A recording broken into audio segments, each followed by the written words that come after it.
Palasyo may panibagong modus para matabunan na ang issue sa flood control dahil hindi nila kayang ipatawag etong mga congressman at kontraktor na involved sa flood control issue. Nako, ano kaya ito? Ano kaya itong panibagong pangtatabon na naman na issue ng palasyo para hindi na mapag-usapan itong flood control issue na to? Grabe naman, alam nyo, ilang beses na hong ginagawa ito ng administrasyon. Katulad na lamang ho dati, nung inilabas ni Pangulong Duterte ang issue mapatungkol sa 2025 national budget na merong blanco ay meron agad silang ginawang pangtabon. Yun po yung impeachment kay Vice President Sara Duterte. At ngayon mukhang ano po mukhang talagang gagawin na naman ulit. Nako, grabe naman, paulit-ulit na lang tayong ganito. Kapag hindi kayang solusyonan, gagawan ng issue. At eto na nga po, ano po bang issue na to? So eto po yung papanoorin ho natin. Etong issue na to, ang itatabon sa flood control. Eto po, panoorin ho natin. Binawi ng isang nagpakilalang alias Rene. Ay, hindi pala yan. Mali. Oh, mali pa. Mali yung na-play natin. Eto. Hindi yan. Oh, ito po yung sinasabi ko na pangtabon sa issue ng flood control dahil hindi kayang ipatawag ni Marcos Jr. si Saldico. Is said to be seeking the extradition of detained Pastor Apollo Quiboloy, who faces multiple charges in the country. Philippine Ambassador to the U.S., Jose Manuel Babe Romualdez, says the request was made last June for Quiboloy's camp. The administration should let Philippine courts decide first on his criminal case. Let's get on point with Pastor Quiboloy's legal counsel, Attorney Topacio. Welcome to the show. Thank you so much for your time. Yes, thank you very much for having me. It's always a pleasure. Yes, you've heard about this news, but is the defense or is the camp of Pastor Apollo Quiboloy, should your camp be furnished a copy of this extradition request, or does this solely just go to the Philippine government without any copy furnished to the defense? Actually, there are two ways of effecting it under the extradition law, which is Presidential Decree 1069. If there is some urgency to taking a person subject of an extradition request into custody, then a special order by the court hearing the petition for extradition may be issued, ordering any law enforcement authority to take that person into custody. But obviously, that urgency no longer exists because Pastor Quiboloy is now in custody in relation to the trial of other cases filed locally, meaning in the Philippines.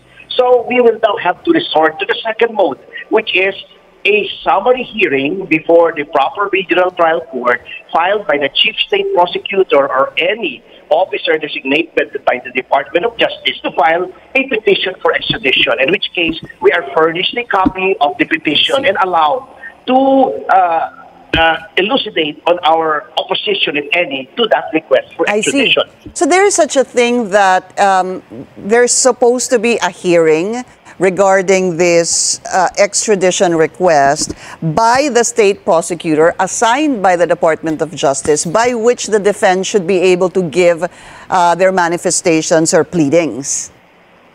Yes, actually the hearing is by the proper regional trial court. It's usually in the regional trial court of Manila. The person filing the petition for extradition comes from the Department of Justice. I see. Actually, the request comes from the State Department, in case of the United States of America, to our Department of Foreign Affairs, which then checks for the completion of the required documents as per treaty requirements. And then if the requirements are complete, it then endorses the same to the Department of Justice for appropriate filing in the court. So the trial is with the proper regional trial court. So then, for this to actually proceed, basically, Attorney Topacio, you're saying that a hearing must be set by the Manila RTC. Yes, that is Okay. according to Presidential Decree 1069, which is still the prevailing adjective law with respect to extradition. This is in PLT to the constitutional provision that no person shall be deprived of life, liberty, or property without due process of law, and extradition is a manner of deprivation of liberty under the Constitution. So there must be due process, meaning a hearing wherein the accused is afforded the right to be heard by a fair and impartial tribunal. Are you readying? Is the camp of Pastor Apollo Quiboloy readying yourselves for this possible hearing on his extradition request by the United States? We have been ready since talk about extradition were being circulated way back in 2021, I believe. However, things have changed since then because there is a principle that when the country where the request is being made has already taken jurisdiction and custody of a person in connection with a criminal offense, and there is already a trial, the primary jurisdiction belongs to that country, in this case, the Philippines. Therefore, before any extradition can take place, the trial here in the Philippines must terminate, and if the result of the trial is a conviction, sentence must first be served in the Philippines before any extradition may be effected. I understand. But is there a possibility, or are there even ways, attorney, that particular process that you mentioned, that basically dito muna siya lilitisin bago siya dalhin doon, but even pagka nilitis po si Pastor Apollo Quiboloy dito, i-convict siya, he has to serve his conviction first here, and then tsaka lang po siya mapupunta sa Estados Unidos. My question is, can that be amended? Is there a possibility that, I guess, the Philippine government will just agree and say that we will extradite him to face the charges against him, in the United States? That cannot be done constitutionally and legally because there is already a law. That law has vested certain rights on a person subject of extradition. And that law is based on certain constitutional provisions which prevent such a thing from happening without a trial. So if they are going to do what they did to the former President Duterte, then they will be open to serious constitutional and legal issues.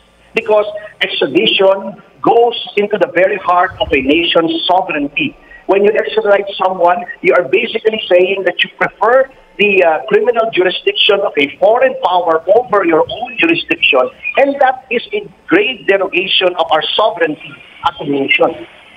Follow-up question on that. He was charged for sexual trafficking since 2021, if I'm not mistaken, and is also part of the Federal Bureau of Investigation's most wanted list, Nihuba. I guess my question is, could that take precedence because in 2021 he was already charged, and that was a couple of years prior to the Philippines taking jurisdiction, possibly in 2024, due to the alleged crimes that he committed here in the country?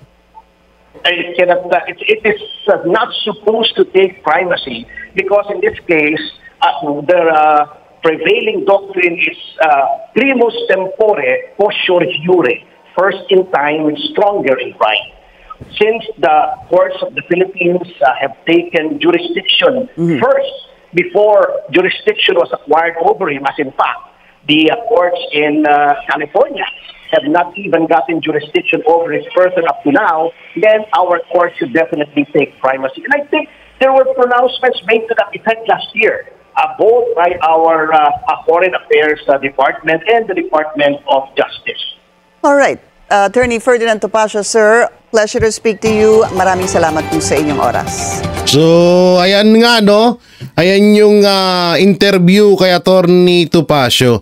Dito makikita natin na ang talagang grabe ito, grabe itong ating administrasyon sa mga nagdaan na administrasyon, dahil nung mga nagdaan na administrasyon, hindi lang sa Duterte, kundi yung mga nauna pa, tayo, kapag may mga kapwa tayo Pilipino nagkakaroon ng kaso doon sa ibang bansa kahit pa sobrang lala niyan, atat na atat ho tayong maipauwi.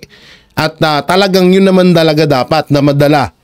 At dito litisin sa bansa natin ng ating kapwa Pilipino. Pero ngayon, yung administrasyon ay ginagawa ho nila, yung mga Pilipino hinahayaan po nilang Amerika or ibang bansa ang lumitis. Kagaya na lang ho ng ginawa nila kay Pangulong Duterte, na gumagana naman yung justice system dito sa Pilipinas.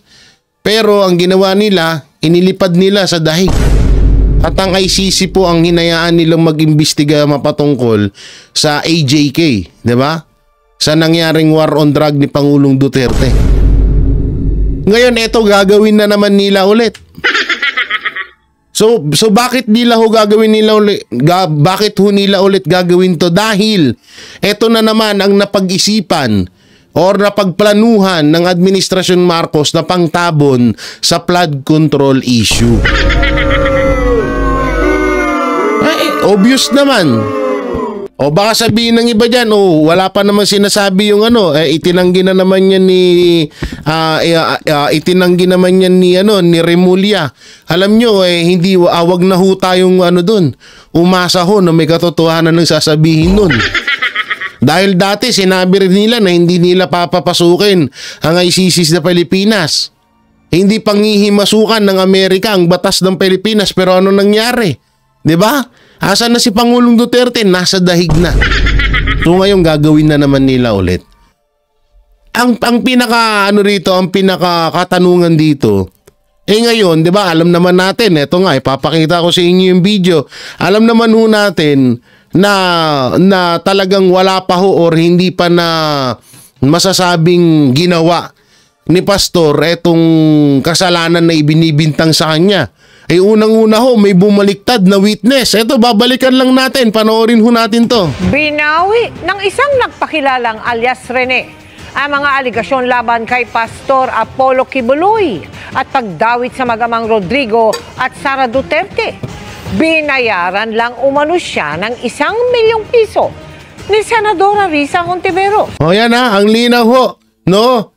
Yung witness, nagsabi mismo, yung witness na ginamit para madiin si Pastor ay bumaliktad.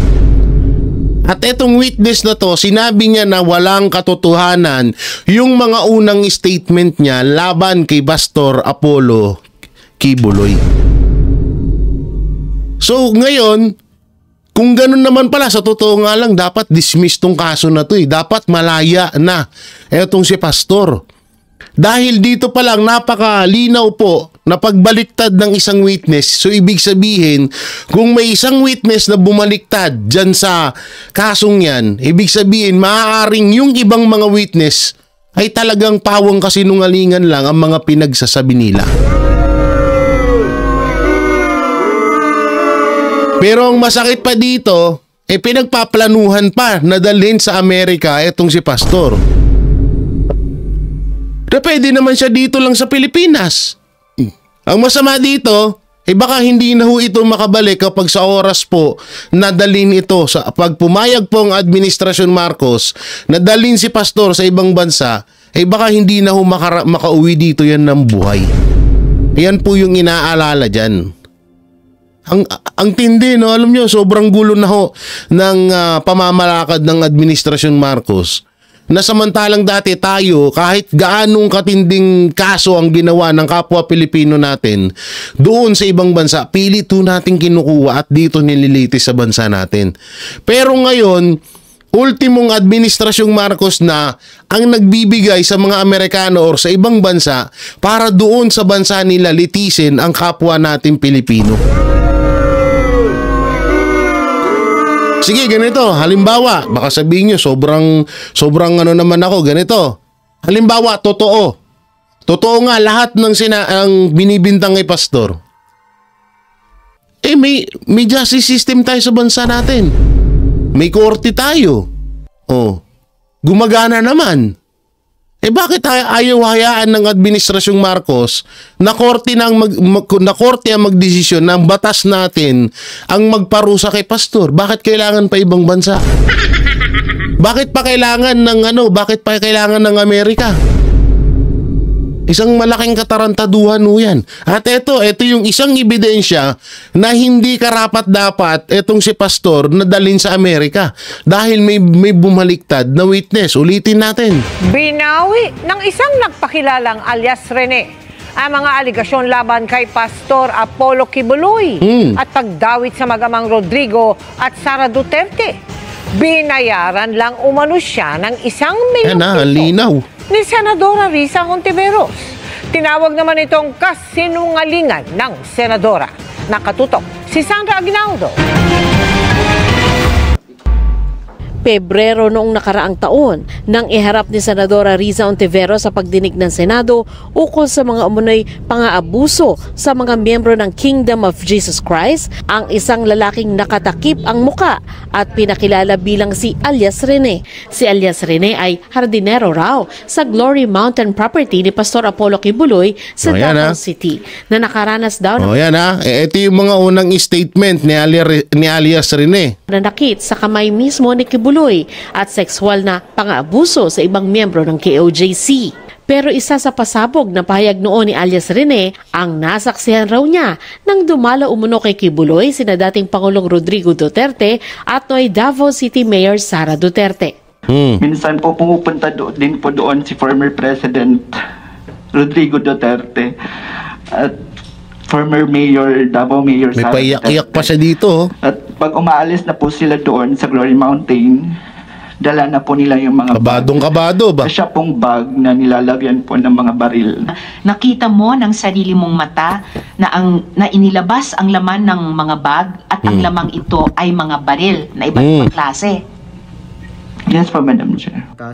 Pero ngayon sa isang video na pinost sa YouTube at Facebook account ng isang pagtanggol Valente, lumutang ang isang lalaking nagsasabing siya si alias Rene. Nagpakilala siya bilang si Michael Maurilio at binawi ang kanyang mga aligasyon sa pagdinig ng Senado. Ako po yung witness. Eto na, binawi na. So ibig sabihin, bakit nakakulong pa rin si pastor na kahit yung witness na to ay binawi na yung kanyang statement noon against to pastor? Anong klaseng katarantaduhan na meron tayo dito sa Pilipinas? Tapos ngayon nababalitaan namin dadaling nyo sa Amerika? Tangina nyo. Diba? O baka sabihin ng mga basher dyan, wala pa naman Jay, hindi tumanggi naman si Remulla. Oo nga, tumanggi. Pero wala na tayong tiwala sa mga hayop na yan. Ginawa na nila yan kay Pangulong Duterte, maaari nilang gawin ulit kay pastor yan. At pwede rin naman na etong ginagawa nila ngayon na panibagong issue is pangtabon sa flood control issue. Para eto na naman ang mapag-usapan. At eto, napakalinaw. Kamakailan lang nung inilabas yung balita mapatungkol kay pastor na ay dadaling nga siya sa Amerika. Aba, nakakapagtaka. Lahat ng mga mainstream media, putok na putok ang balita dito. Pinagpukusan halos 2 araw sunod-sunod. Yung flood control hindi na napansin ulit. Tapos nung hindi kinagat ng taong bayan dahil gusto ng taong bayan natutukan ng flood control issue, aba, biglang nawala ang mga balita rito. Doon kami nagtataka dyan. Bakit biglang nawala tong ano na to? Ang masakit pa rito, kunwari, kagaya ng ginawa nila kay Pangulong Duterte, kunwari hindi papasukin ng ICC, kunwari hindi papasukin ng Amerika dito, hindi pwede mangailam sa batas natin ng Amerika. Pero sa loob-loob pala, bibiglain na lang tayo ulit na biglang mababalitaan natin na etong si pastor kinukuha na para dalhin sa Amerika. Ganyan ang kalakaran, ganyan ang nakikita kong pwede nilang gawin dahil ginawa na nila noon. Ayun yung mahirap dyan. Dapat nga dito, O pakinggan natin yung pagbaliktad niya. Binawi niya yung yung mga sinabi niya against to pastor, kaya nakulong si pastor. Kinuwang witness ni Sen. Risa Ontiveros na nakatakip yung muka. Pero ngayon, hindi na sapagkat nagsasabi na ako ng totoo. Lahat ng sinabi ko at makasama ko doon na nag-witness sa Senado ay ginawa lamang ni Sen. Risa upang papagsakin si pastor at ang buong kingdom. Aniya, dinagdagan umano ng abogado mula sa opisina ni Senadora Riza Ontiveros ang kanyang affidavit. Wala rin daw katotohanan ang sinabi niya ukol sa mag-amang Duterte. Nandun din yung ligasyon na sa di umano ay nasaksihan ko tungkol sa mga baril na sangkot na Sara Duterte at dating Pangulong Rodrigo Duterte na hindi naman totoo dahil wala naman akong nasaksihan na ganong pangyayari. Sabi pa ni Maurilio, binayaran umano siya ng 1 milyong piso para sabihin ang mga bagay na ito. Pinatira din daw siya sa isang kondo nung panahon na yon. Ang mga sinabi ngayon ng nagpakilalang si alias Rene. Di ba? So dito napakalinaw na dapat ay unang-una bago nyo pagdesisyonan na dalhin si pastor sa Amerika, aksyonan nyo to. Dapat nga, sa totoosin, dapat nga ma-impeach to si Risa Ontiveros dahil dito sa ginawa niya, pero wala. Walang komento ang administrasyon. Tapos ngayon, sasabihin nyo, dadalhin nyo sa Amerika. Etong si pastor. Eto na lang, halimbawa, may edad na si pastor nasa 70 plus na yung tao. Halimbawa, wag naman sana mangyari. Paglipad doon, sa Amerika magkasakit sa pastor at doon na sabihin na natin wag naman sana mangyari, doon na siya magkasakit at kunin na siya kung hindi naman natin pinapanalangin dahil sa edad niya, dahil may sakit din siya, dahil may edad na nga. Tapos hindi naman pala talaga totoo yung mga kaso na ibinibintang sa kanya dahil may bumaliktad na testigo. Anong mangyayari? Tiway na lang, thank you, sorry, ganon. Aba, hindi pwede yun. Hindi pwede yung ganun. Ginawa nyo na yan kay Pangulong Duterte kaya hindi namin nahayaan na gawin nyo ulit ng pangalawang beses yan. May isa pang interview rito. Asan na yung interview na yan? Wait lang ha. Ito, linaw-linaw rito ng interview. Baka itanggi nyo Hiniling ng kampo ni Pastor Apollo Kibuloy na huwag munang pagbigyan ang hiling ng Amerika na extradition o yung pagpapadala sa pastor doon para sa ilang kaso. Sabi ng Justice Department, wala pa silang natatanggap na request. Tsaka ito pa ito pa pala, hindi ko nakalimutan ko sabihin. Yung kaso ni pastor sa Amerika, dismiss na. Yan pa yung isa, wala na basura na. So ano pang dahilan ng Amerika para kunin nila si pastor sa Pilipinas? At anong dahilan ng Pilipinas or ng Administrasyong Marcos na para ibigay etong si pastor sa Amerika? Yan ang katanungan dyan.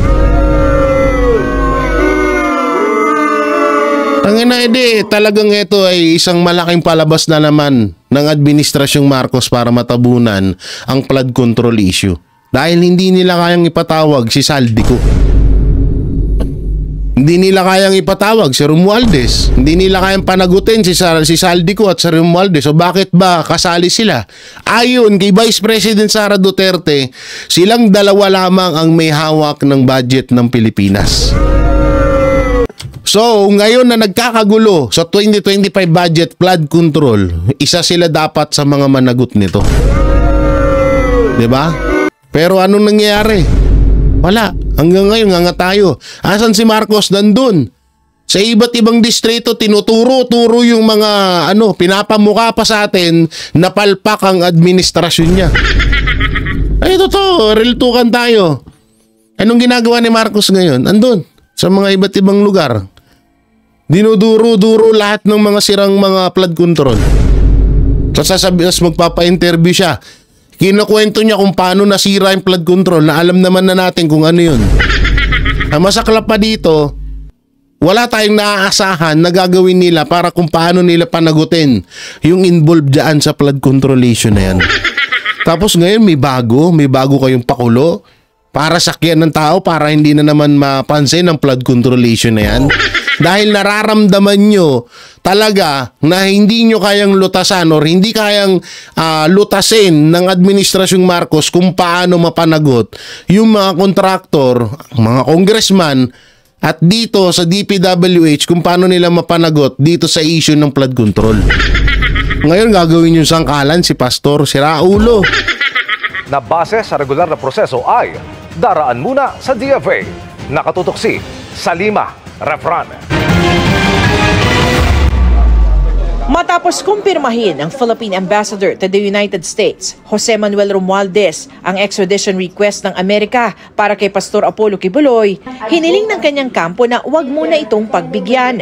Sa isang pahayag, sinabi ng kanyang abogado na sana daw hayaan ng gobyerno na maaksyonan muna ng mga korte sa Pilipinas ang mga kaso dito ni Kibuloy bago magdesisyong ilipat ang pastor sa Amerika. Naharap si Kibuloy sa kasong sexual and child abuse sa Quezon City Regional Trial Court at qualified human trafficking sa Pasig City RTC. Ang masama pa dito, ito pa isa sa pinakamasama. Halos parehas lang. Halimbawa ha, matutusin mas masahol nga tong kaso nitong taon na to eh. Pero malaya, nagpapa-interview pa, nagrarally pa sa kalsada. Convicted child abuser na si Franz Castro. Convicted yun ha. Kung halimbawa na hindi kayang lutasin ng justice system ng Pilipinas ang kaso na ibinibintang kay Pastor, so ganun din dapat yung kay Franz Castro. So anong pinupunto ko? Kung ipapadala nyo si Pastor sa ibang bansa, ipadala nyo rin si Franz Castro. Ganun kadali. At yung Supreme Court, buwagin na. Wala na. Hindi naman nare-respeto ng administrasyon yung Supreme Court eh. Noong panahon ng siege, nagbaba ang Supreme Court na umalis na yung mga pulis dyan. Nagutos ang Korte Suprema na umalis na kayo dyan sa KOJC compound. Sinunod ba nila? Hindi. Pag-aresto or paglusob ng mga kapulisan na umabot ng 6,000 na mga men in uniform na pinapasahuran ho natin. Sa buwis mismo natin, dugot pawis natin ng pinapasahod natin, na doon sila nagtumpukan sa Davao, doon sa KOJC compound, na ang dala-dala nung putang inang pangit na si Torre, na mukhang puwet ng manok, na mukhang tae na nabulok ng 3 taon, na mukhang unggoy sa sinangunang panahon, nakamukhang-kamukha ni Diwata Pares, ang dala-dala ho, warrant of arrest. Take note ha, wow, English yun. Take note, ang address, Pasig pa. Pero nasa Davao sila, ang galing. Ganun kalupit, ha? Pero nasa Davao sila. Tapos ang ginawa, warrant of arrest ang dala, iba pa yung address. Aba, nag-search warrant sa loob ng KOJC compound.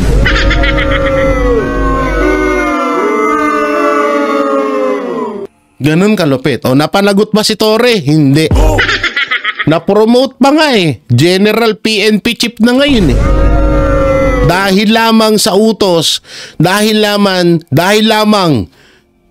sa pag-aresto kay Pastor, pinalabas pa nilang inaresto samantalang si Pastor ay sumuko sa ISAP.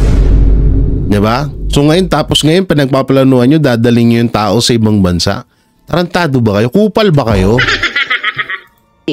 Habang meron naman siyang kaso sa Amerika na sex trafficking, conspiracy at bulk cash smuggling. Tingnan mo ha, ito yung ka-fake newsan ng mainstream media. Ito ang ka-fake newsan ng GMA.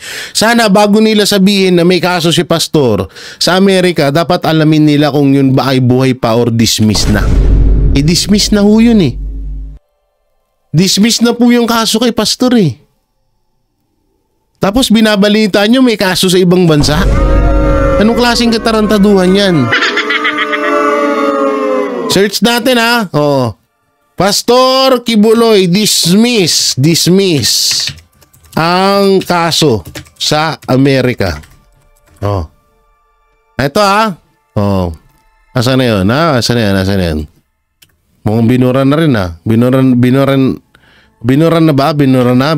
Tingnan natin ha. Ito ha. Dismiss ang kaso. Wait lang. Hanapin natin.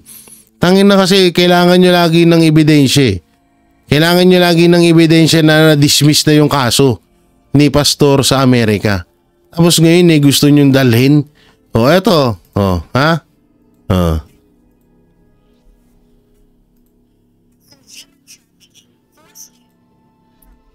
Ito Nakita ko lang, naano ko lang sa isang vlogger, si Kabibig. Pakinggan nyo to ha. Wait lang. Siglit lang. Ganyan talaga buhay-buhay. Misa mabagal, misa mabilis. Hello. Wait lang. Ito. Hindi ko nahanapin doon sa DS, malayo to eh. Pag hinanap ko pa doon ha. Mas maganda dito sa malapit-lapit. Ito. Ito ha. Panoorin nyo. Ito na. Wait for a while. Laban sa isa sa mga leader ng Kingdom of Jesus Christ na si Marisa Dueñas, ibinasura ng korte sa Amerika. Si Hannah Jane Sanso sa detalye ng... narinig nyo yun, ibinasura ng Korte Suprema sa Amerika. Tapos ngayon dadalhin nyo doon? Mabibigat na kasong human trafficking, forced labor at money laundering ang ibinasura ng korte sa Amerika matapos pumasok sa isang plea bargaining agreement ang akusadong leader ng KOJC na si Marisa Dueñas, ang human resources head ng KOJC sa Van Nuys, California. Sa isang eksklusibong panayam kay Attorney Elvis Balayan, sa ngalan ng mga abogado ni Dueñas at isa sa mga abogado ni Pastor Apollo Sikibuloy, maituturing na isang legal victory ang nasabing kasunduan. Napakaganda po sapagkat sa pamamagitan po ng plea bargaining pumayag ang mga abogado ng Estados Unidos na i-dismiss po yung mga napakabigat na mga krimen na isinampal laban sa kanya, kagaya po ng forced labor, money laundering at saka human trafficking, no? Yung po ay napakabigat na mga krimen at in a sense po, sabi ng abogado ni Marisa Dueñas, iyon ay legal victory, no? Ang nasabing plea bargain agreement sa U.S. Attorney's Office ay pinirmahan noong Lunes sina Dueñas. So yun pala ang nangyari.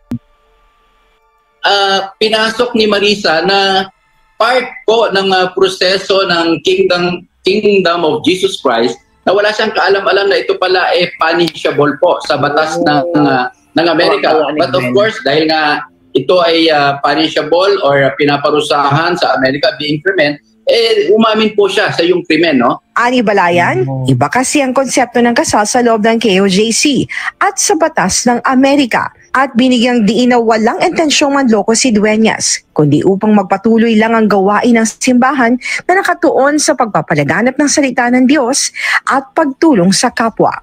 Yung mga naging sistema o proseso po ng Kingdom of Jesus Christ sa Estados Unidos, no, na kung saan nagkakaroon ng mga marriage, no, among the members, okay?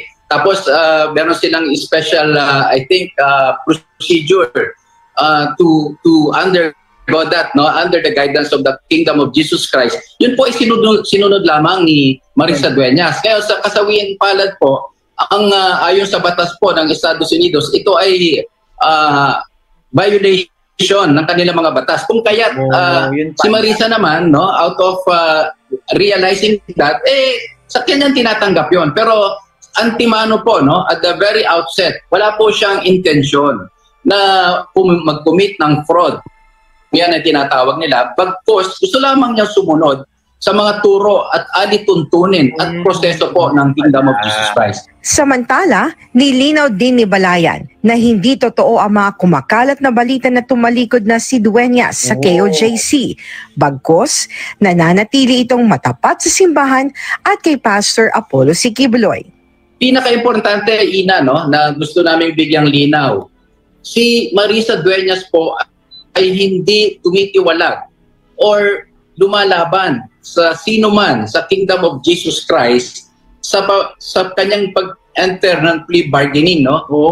In fact, sinuportahan niya po ang posisyon ng Kingdom of Jesus Christ na talagang walang krimen na forced labor, money laundering at human trafficking. She remains to be a loyal servant or full-time miracle worker po ng Kingdom of Jesus Christ. At kailanman po ay hindi siya tumatalikod sa mga turo ni Pastor Apollo Quiboloy or sino.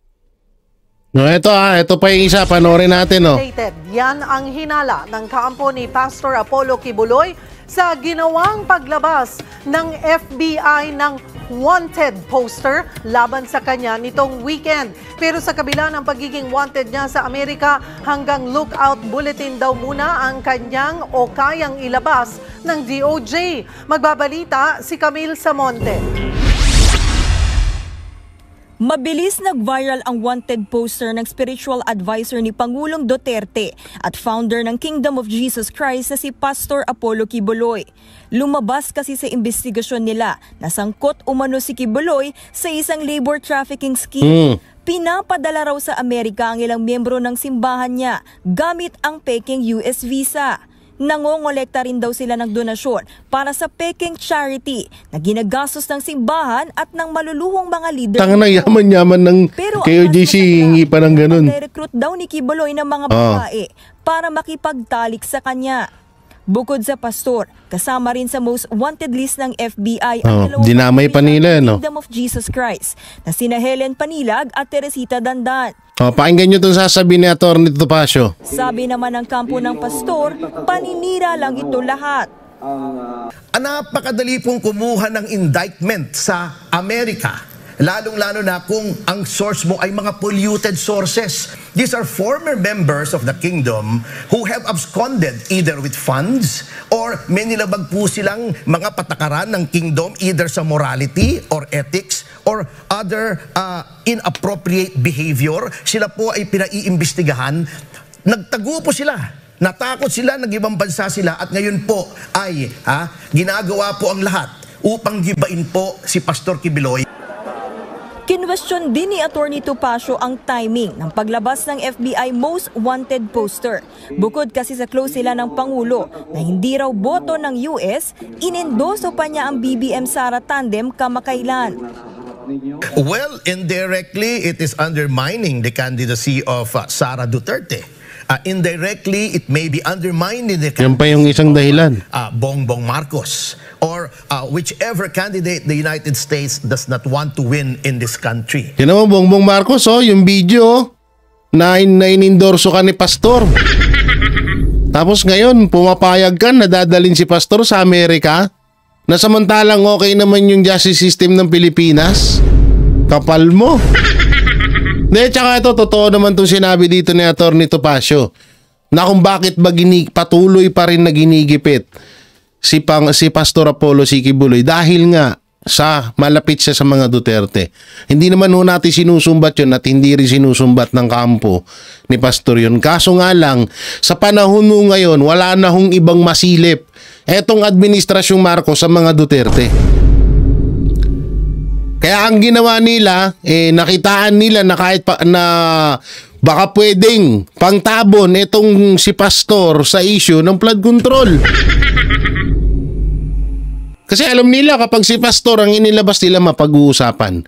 Eto na lang, check natin yung mga vlogger ng kumakampi sa administrasyon. Tignan nyo, yung mga content nila, puro pastor. Buhay na yung mga anak nila, kaka-content nila kay Pastor.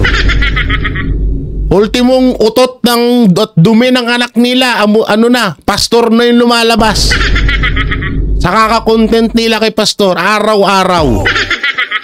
Pinupush nila na nananawagan sila na, sige na, dalhin na sa Amerika yan si Pastor. Pero yung issue sa flood control, nga. Paano ba naman kasi, pinapakinabangan din nila yung kawat yung mga pera na nanakaw doon. So, may ebidensya tayo yan, diba? Pinakita ko sa inyo na umamin yung vlogger. May conversation, may screenshot, may video record. Diba? Ang inang yan. So, eto na naman ho, yung panibagong modus ng Administrasyong Marcos para tabunan ho ang issue sa flood control kasi hindi ho nila kayang ipaliwanag. Alam nyo, kahit libutin ni Pangulong Bongbong Marcos ang buong Pilipinas na mayroong flood control project at magduduro-duro siya doon, magsalita siya na ay galit, hanggat walang silang pinapakulong na mga involved dyan sa issue na yan, walang silbi yan. Tapos ngayon gagamitin nyo si Pastor para tabunan ng flood control issue. Aba nako, ang galing nyo. Hindi na ho tanga ang mga Pilipino dahil alam na nila kahit i-check pa natin i-check nyo yung mga comment section sa bawat post ng iba't ibang mainstream media. Iba't ibang mainstream media sa mga social media platform. Tignan nyo ho yung komento doon. Ano yung komento doon? Ayaw nila na ipadala si Pastor sa Amerika. Hindi po yung kay OJC member ha. Yung iba nga doon, mga iba't ibang relihiyon. Ayaw nila. At alam din nila na ito ay diversional tactic lamang para matabunan ng issue sa flood control. Kaya nga, ang panawagan ng taong bayan doon sa mga comments, sa iba't ibang post ng mainstream media mapatungkol dito kay Pastor, ang sabi ho doon, huwag pag-aksayahan ng panahon etong kay Pastor. Sa totoo nga lang, dapat pakawalan na si Pastor dahil may bumaliktad na witness. Doon pa lang daw, maliwanag na walang nilabag na batas at lahat ng ipinapataw na kaso kay Pastor ay pawang kasinungalingan lamang. Tapos ngayon dadalhin sa Amerika, pag-aaksayahan ng panahon ng administrasyon. Una't-una pa lang halatado na nagawa-gawa lang itong kasong to laban sa kanya. Tapos ngayon kakalimutan natin ng issue sa flood control. 'Di ba? Katarantaduhan, 'di ba? So ayan po, mga banateros, mga kabiyaya, ang panibagong modus ng Administrasyong Marcos para tabunan ng totoong issue na nangyayari sa Pilipinas. Gagamitin nila si Pastor Apollo C. Quiboloy para hindi po mapansin ng taong bayan na nangyayaring kawatan o pagnanakaw dyan sa flood control issue na yan. So sana wag ho tayong pumayag ng ganun.